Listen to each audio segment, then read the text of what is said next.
What's up everyone, John Rettinger from Techno Buffalo here with a full review for you of the HTC Aria from AT&T Wireless.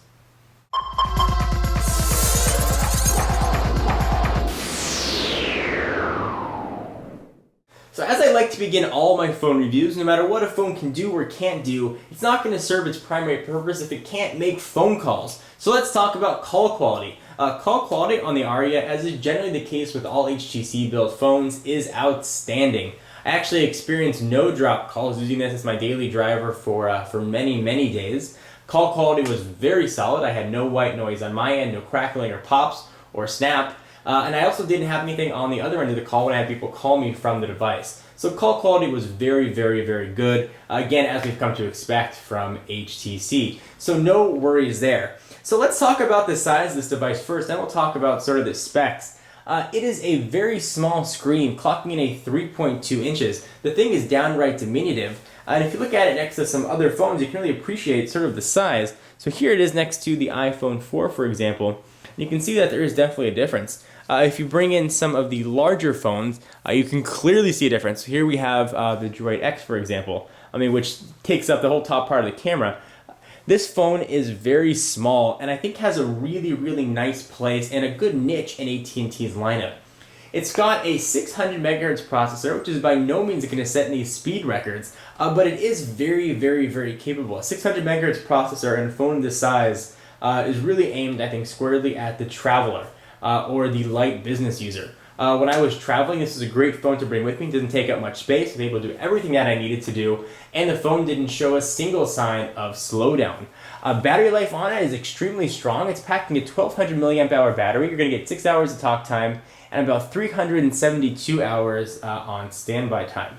So let's talk about some specs a little bit more. This is an Android 2.1 device, quite obviously with HTC skin on top of it called Sense, which adds a lot of functionality. And you are getting full Android 2.1 with really one glaring exception. You don't have live wallpapers here. So if that was a concern for you, something that you had to have the Mario wallpaper, the Aria is not going to be the best device. But if you can live without the live wallpapers, you're really going to get a very nice, well-rounded and full-featured phone.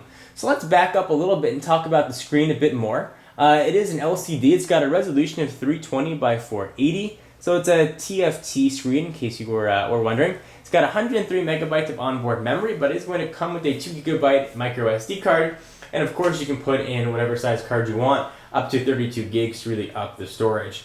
Now, don't be fooled by the small size of this phone, as I was. I expected sort of subpar performance. And what I got was a phone that really step for step kept up with the more powerful Android devices. Certainly if I didn't have many applications running in the background, if I just had 2 or 3 things running, if I had email and a web browser, this thing was just as fast as the Snapdragon processors. It was when I started to have many applications open I noticed a difference. So if you're looking for sort of a budget fast phone, this really is a great choice. The browser is full featured and actually does play Flash content. It's got multi-touch, so you can certainly pinch and zoom and do what you'd like. I don't plan on watching any Hulu on here though. You're not going to be able to get that, but sort of for general content, the web browser does work really nicely.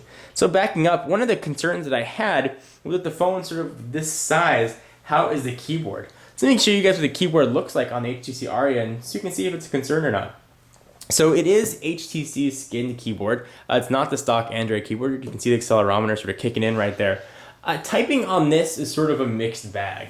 The first day that I used it, I was completely inaccurate. Words didn't even make sense, and that is even with Android's outstanding autocorrect feature. Actually, I found myself relying on the text-to-speech to do most of my typing. However, after using it for a few days, I got much better with it. The keyboard is going to be something you're going to have to get used to because the phone is so small. I notice when you type, your fingers are going to take up a lot of space. It's a bit better in landscape. Certainly, it's a bit easier to sort of type and navigate here. But when you're using it in portrait, it's going to take some getting used to.